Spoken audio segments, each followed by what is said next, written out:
Alright, sweet.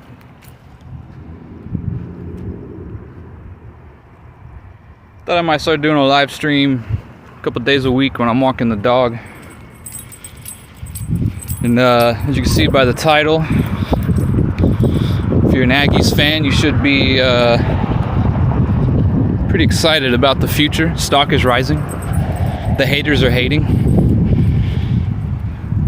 But the reason why I made this video is I was having some beers with the boys a couple weeks ago, and we were kind of joking around. He's a big Bama fan, and some other Longhorn fans and Aggies there too. And you know, I was telling them, sorry if the wind's bad. I was telling them, you know, as I'm also a Mavs fan, that's what's gonna make this joke funny. But you know, I was joking with the Bama, my Bama friend, that you know, I know this feeling that A&M is going through right now in terms of being a Mavs fan. You know, you can just feel as if, you know, I know we had Manziel for a bit of a flash in the pan there, and he won a Heisman, beat Bama, kind of, you know, you could say maybe, you know, put A&M back on the map in terms of just being a more regular name in sports. But you know, he's still, I think even then, I think Aggie fans knew, as good as those teams were with the offensive line and Mike Evans and everything, you know, our defense was horrible. Well, not horrible, but just very, very much underperformed. And you know, I just think we knew that those weren't exactly championship caliber teams. That, you know, if Manziel was going, or if we were going to win, Manziel's going to have to put up, you know, Madden type numbers on easy mode essentially, and against better defenses you just can't quite rely on that game in and game out, as good as he was. But you know, as a Mavericks fan, I know this feeling that we're going through right now, that you know, these decades of sort of underperforming or maybe not feeling like we're getting where we want to go, and there's just a bit of that sports karma. I don't want to call it karma as if it's luck or by chance, but you know, we kind of had our shot with Manziel, and you know, I really think that what Jimbo is doing right now is really laying a foundation that I think is going to take us to that next level. And barring an NFL type offer from someone, I don't think Jimbo's going anywhere. And I think Jimbo will win the Aggies a national championship, which, you know, right now might not be a very hot take, but you know, if you can ask my friends, I watch recruiting pretty closely. So I did about a 6-month stint doing Power 5 college football. And essentially it was in the off season, and all you do is follow recruiting. And so I had seen the foundation Jimbo was putting down, you know, a couple years ago. And, you know, at that point I was saying, you know, to me, 90% of college football is recruiting. The game is, for the most part, kind of won before you even step on the field. And, you know, that last 10% is the difference between, you know, the what was it, 3 or 4 years there that Clemson and Bama played each other. You know, that 10% difference is when you get to that kind of spot, that coaches, game plans, things like that make a difference. But until you recruit in the top 10, you're never going to be top 10. And, you know, Aggies, they've done good in recruiting here and there, a year here, a year there. But Jimbo, just year in, year out, he's just crushing it. And I knew when he first got to A&M, if he can recruit, I mean, that's all we can really ask for, to be honest. And he's done that. And I think the ceiling is as high as Jimbo wants it to be. So, that once these NIL rules changed, and you could for a reason. And I would like to think that it was A&M's cash flow, for lack of a better term. that I think got him to come to A&M. And what I mean by that is, you know, I know a lot of people laugh at the Aggies and we sort of underperform and things like that, which is true. It's all fair and true. You know, this kind of goes back to my Mavericks comparison.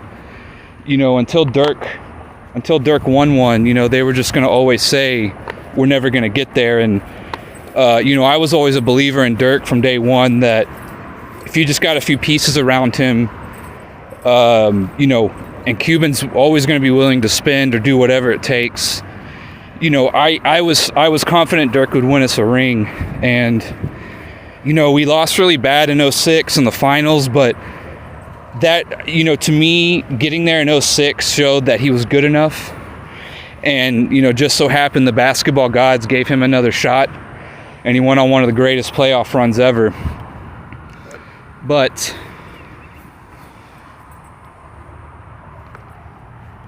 you know, I kind of feel like that's what's happening right now with the Aggies.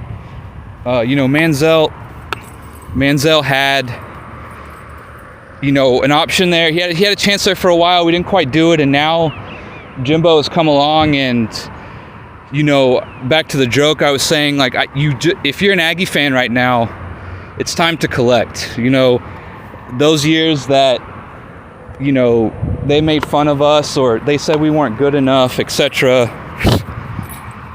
You know, the conversation has changed a lot in the last 2 or 3 years, if you've noticed. And, you know, I feel a lot of football karma is about to come A&M's way within the next, let's just say 5 years, a short window span, all things considered. You know, and I think Jimbo will win us a ring.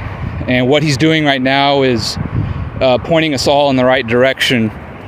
You know, the greatest recruiting class ever. And I think, you know, if I had to put money on it, I think he knew once the NIL rules were lifted, you know, if he was smart and if he was thinking ahead, which I think he was, he wanted to go somewhere where he could buy the best class. And, you know, going forward, you know, as long as Jimbo, you know, gets us in a playoff, or, you know, we finished, I think, fourth or fifth last year. He keeps doing that. A&M and the AD and the program there, they're going to try and buy the best class every year. I have no doubt about that. And for that reason alone, you know, Jimbo saw that coming, and he was smart. And I think, you know, Texas doing the ESPN deal kind of forced A&M to nut up and make a move. And, you know, some could say maybe we got lucky with the, you know, when Manziel came in, you know, that he was able to sort of put us,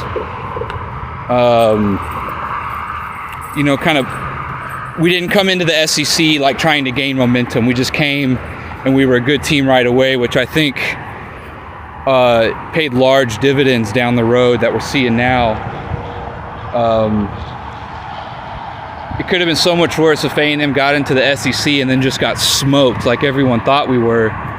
You know, that could have turned into like a dark winter for A&M for a while, to be honest.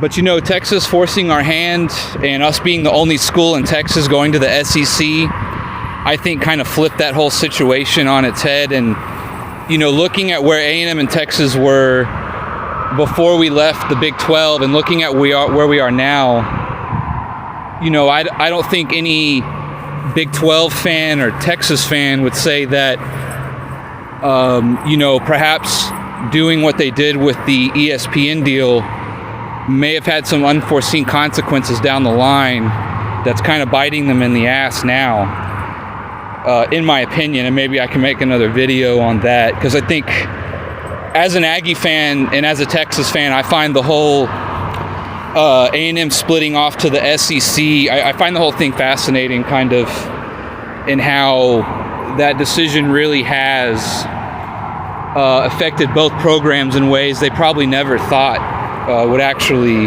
happen. But back to my main point, and that is, you know, I think A&M, their time is coming. It's coming very soon. And again, barring Jimbo leaving for the NFL, which, you know, I wouldn't say it's not going to happen, because I'm sure he's already maybe even talked to a team here or there or what have you. But barring him leaving for the NFL, I think Jimbo could possibly be building something really special at A&M.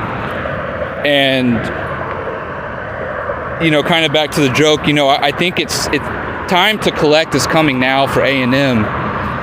And I think the NIL deal is only going to boost us up even more. I thought us being in the SEC was already a big advantage. But the NIL deal, you know, here's the thing about A&M that people maybe don't understand outside of Texas or in our geographic location, but A&M has got deep pockets. They're essentially top 10, top 15, top 20 every year in revenue. And if I think you broke it down just by football, they're essentially top 10 every year. And, you know, I know they've been even number 1 and number 2 a few years in the past. I think in 2016 they were number 1. So the thing is, with the new NIL deal, you know, of all the big Power 5 schools that there are, I would argue A&M is probably going to benefit the most from it. You know, the ceiling can't really get much higher for Ohio State and Bama and all these, you know, all the other sort of blue bloods you think about that sort of dominate year in, year out. You know, this is going to put A&M, you know, they've always kind of been a big boy in terms of revenue, but I think this is going to help them be a big boy in terms of, you know, an actual contender year in and year out. And I think the SEC is about to become, the next maybe 2 or 3 years, we'll see how Quinn Ewers does at Texas. If he comes on the scene and just absolutely kills it, you know, that's just what quarterbacks can do. I mean, they can flip an entire program overnight. So we'll see what happens with him. But I think the next 2 or 3 years here, I think Bama and A&M are going to be playing each other for, you know, quite literal bragging rights that, you know, A&M's now looking Texas and Bama, maybe not quite Bama yet, but, you know, they're now looking at Texas and LSU and Oklahoma. I mean, in my opinion, they're looking those other schools right in the eye without flinching. And I don't think Jimbo's going to flinch either. And, you know, I think this may even go outside of football. Buzz Williams is doing a hell of a job with basketball. We went on a little tear here at the end of the year. I really thought we should have got into the tournament, but, you know, it is what it is. We've made leaps and bounds the last 2 years as a basketball program. And again, I mean, you think about these really big schools, and A&M's got the money. They have the resources. They have the facilities. They have everything you could want to draw all kinds of talent to College Station. Now, some people might knock on College Station and say, you know, it's not a big city or what have you. But I think in college, you know, I don't think that's as big a deal as people make it. In fact, I think maybe even some players prefer a little bit of a smaller town. You know, again, of course, College Station can't compete with Austin in terms of if what you're being drawn in by is the off-the-field stuff, then, you know, the nightlife and stuff like that, then okay, you know, but then again, it's like, do you really want the, you know, each time that sort of happens where to your cohesion and locker room, getting in trouble, stuff like that. And so that's why I actually think it's kind of a weird dichotomy, you know, and being in College Station, you know, I mean, you're definitely the big man in the city, easily big man on campus. I mean, you know, there's not a lot of distractions, which I think could end up playing into A&M's hand a little bit with Jimbo and whatnot. You know, Jimbo wants guys who wants to come play, and he's getting them. And like I said, I think the time to collect for A&M is coming up here pretty soon.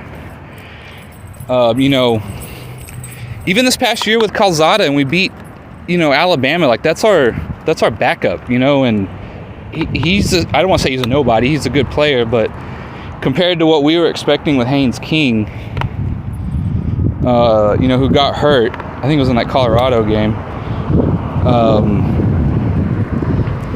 But, you know, had we been able to keep Haynes King,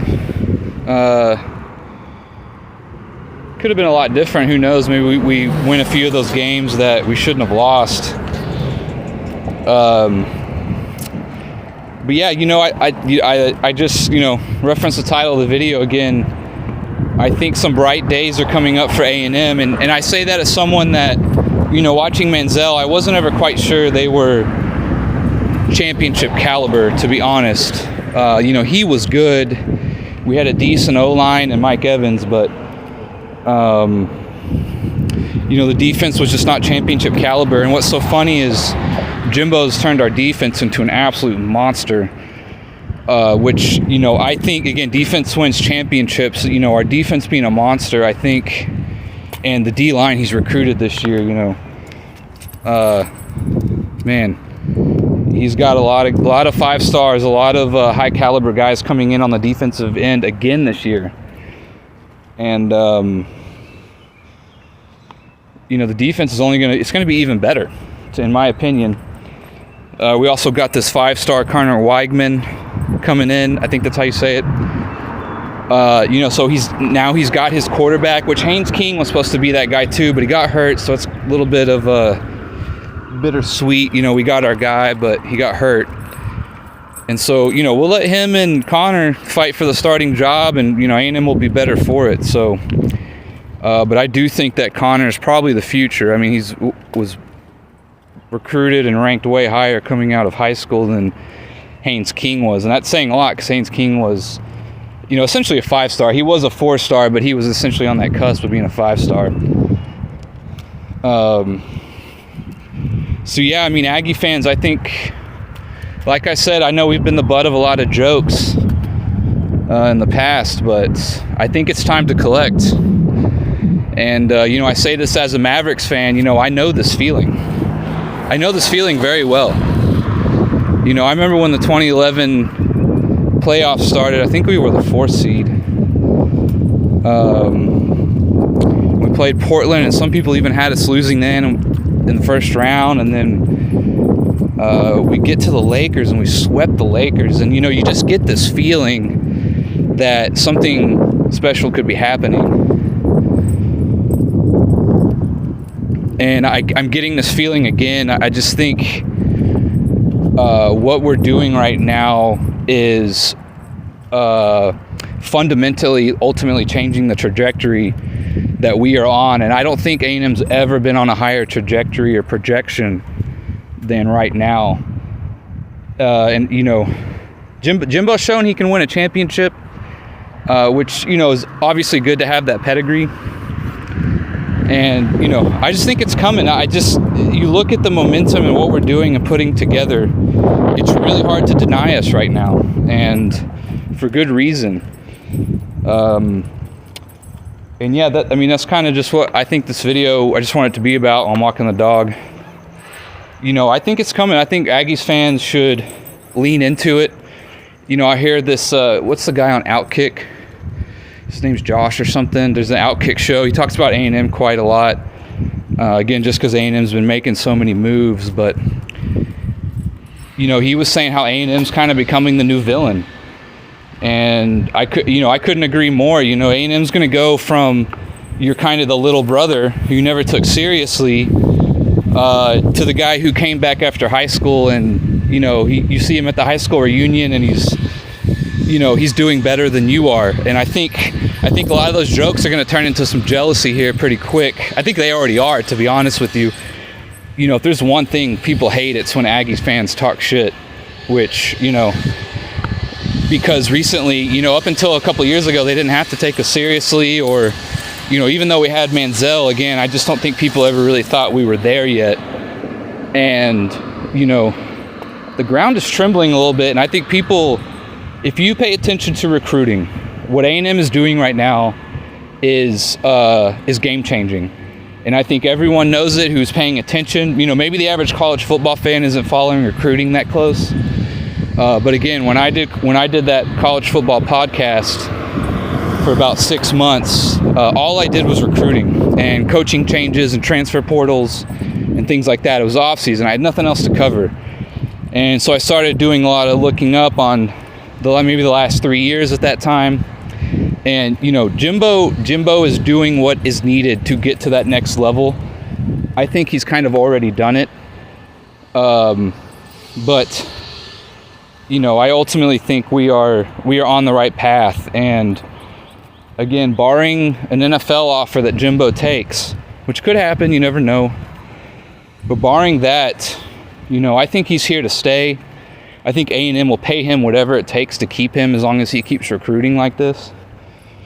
Which again, with the new NIL rules, I don't see why A&M can't be top 5 every year now by just writing that blank check. And that's ultimately, you know, I think the NIL rules might be the cherry on top for A&M here.